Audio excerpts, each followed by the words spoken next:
Well, it is that time of year. Planters will soon be rolling, and what can we expect for seed going in the ground? Matt's joining us from eggmarket.net, and you guys have kind of crunched the numbers ahead of USDA's prospective planting. And what are we looking at in terms of more corn, more beans? What do you think the layout's going to look like this year? Yeah, we definitely feel like there's going to be more corn than beans. Last year was bean acres were pretty strong for beans. Obviously, corn acres were up there as well, but both were actually less than what people thought they were going to be, especially with really high prices. This year, we feel like actually corn's probably going to win out a little bit. When you have big bean acres, you've got to expect the following year you're going to get big corn acres. So we're at 91.35. Baseline numbers were 91. We kind of feel like it'll be above and beyond that. Crop insurance price at 591, basically the same as last year's 590.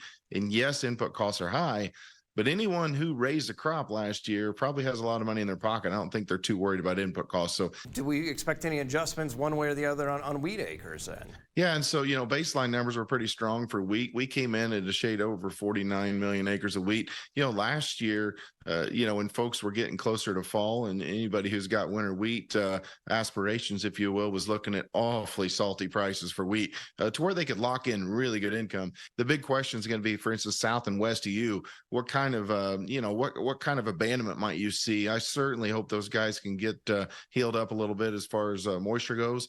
Most of your forecasters are calling for La Nina, to switch to neutral ENSO. They basically have declared La Nina over. And so you've got to hope that that's the case, because that typically is going to be a better environment for those of you in the Western Corn Belt. I think there's still some profitability out there as we start this year. I think there's some reason for optimism, isn't there? There is. One thing that I've been trying to tell growers this winter is that 21 and 22 for most producers, especially, again, if you raise a crop, just wildly profitable. And I think a big, question or concern or challenge that we have for 23 is distancing ourselves from 21 and 22 and just saying, hey, you know what, if we can lock in $100 an acre net profit, even though some folks made 250 to 400 the last 2 years, maybe we need to take a look at that pretty strong and say, hey, let's lock in a worst case scenario. If you can remain flexible, if you can lock in, lock in at 100. That's better than the alternative. It should mean some good returns come fall, so maybe not all bad as we get started on the year.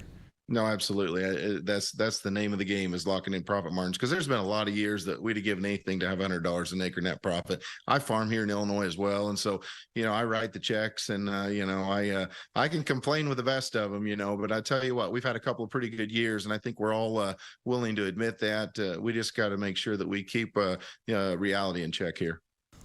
Well, Matt Bennett, co-founder of eggmarket.net, thanks for joining us. Oh, absolutely. Thanks for having me. MTV's Grow promises to bring you all the news and trends surrounding agriculture in Nebraska.